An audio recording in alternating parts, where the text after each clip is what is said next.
pagi anak-anak, jumpa lagi dengan Bu Rini dalam pelajaran Bahasa Indonesia.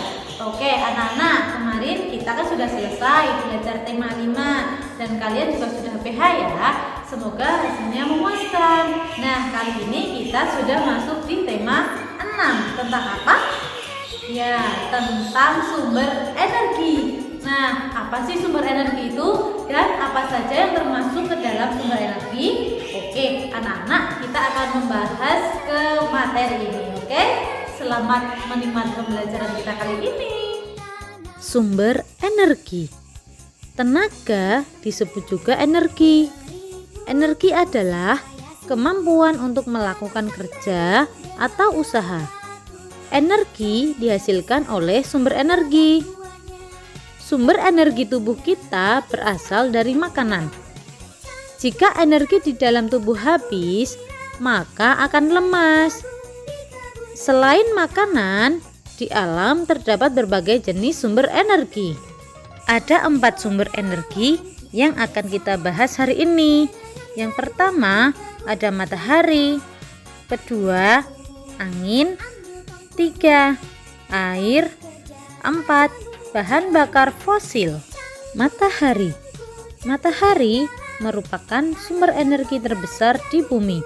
Matahari menghasilkan energi panas dan cahaya. Tumbuhan memerlukan cahaya matahari untuk membuat zat makanan. Proses membuat zat makanan oleh tumbuhan dinamakan fotosintesis. Tumbuhan kemudian menjadi sumber energi bagi hewan dan manusia. Cahaya matahari juga diperlukan hewan dan manusia untuk membentuk vitamin D dalam tubuhnya. Vitamin D penting bagi pembentukan tulang dan gigi yang kuat. Energi panas matahari juga dimanfaatkan manusia dalam kegiatan sehari-hari. Misalnya, mengeringkan bahan makanan seperti kerupuk dan ikan asin. Kini, matahari juga dimanfaatkan untuk menghasilkan energi listrik.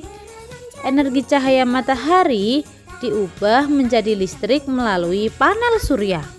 Angin. Angin merupakan salah satu sumber energi.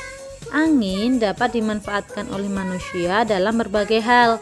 Contohnya, digunakan untuk menggerakkan kincir, yaitu pembangkit listrik tenaga angin. Kemudian kita sebagai anak-anak bisa menggunakan angin untuk bermain. Contohnya saja bermain layang-layang. Kemudian ada air. Air merupakan sumber energi bagi makhluk hidup. Kita membutuhkan air untuk berbagai kebutuhan seperti minum, memasak, dan mencuci. Air yang mengalir dapat menggerakkan benda. Nah, aliran air tersebut digunakan untuk menggerakkan kincir air dan turbin di air terjun atau bendungan. Turbin tersebut dihubungkan dengan mesin penghasil listrik yang disebut generator listrik. Listrik dapat dihasilkan melalui PLTA. PLTA singkatan dari pembangkit listrik tenaga air. PLTA Jatiluhur terletak di Waduk Jatiluhur. Waduk itu salah satu PLTA terbesar di Indonesia. Selain dari waduk, energi air pun dapat diperoleh dari ombak. Di Yogyakarta telah didirikan sebuah pembangkit listrik tenaga gelombang laut atau PLTG. Namun, kita juga harus menggunakannya secara bijak supaya tidak cepat habis persediaan air yang ada di bumi.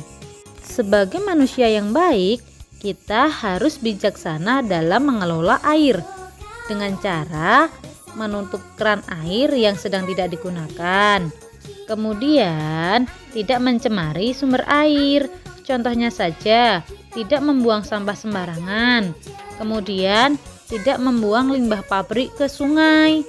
Nah, ada lagi, menanam pohon juga dapat meningkatkan cadangan air dalam tanah. Yang terakhir adalah sumber energi bahan bakar fosil. Salah satu sumber energi di alam diperoleh dari bahan bakar fosil, antara lain minyak bumi, batu bara, dan gas alam. Bahan bakar fosil terbentuk dari tumbuhan dan hewan yang mati dan terkubur di dalam perut bumi selama jutaan tahun.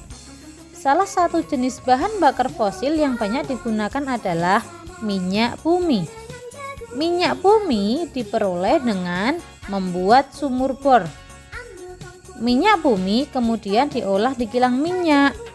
Hasil olahan minyak bumi berupa oli, solar, minyak tanah, bensin, dan gas LPG. Minyak bumi adalah jenis bahan bakar yang tidak dapat diperbarui. Artinya, jika dipakai terus-menerus, cadangan minyak bumi akan habis.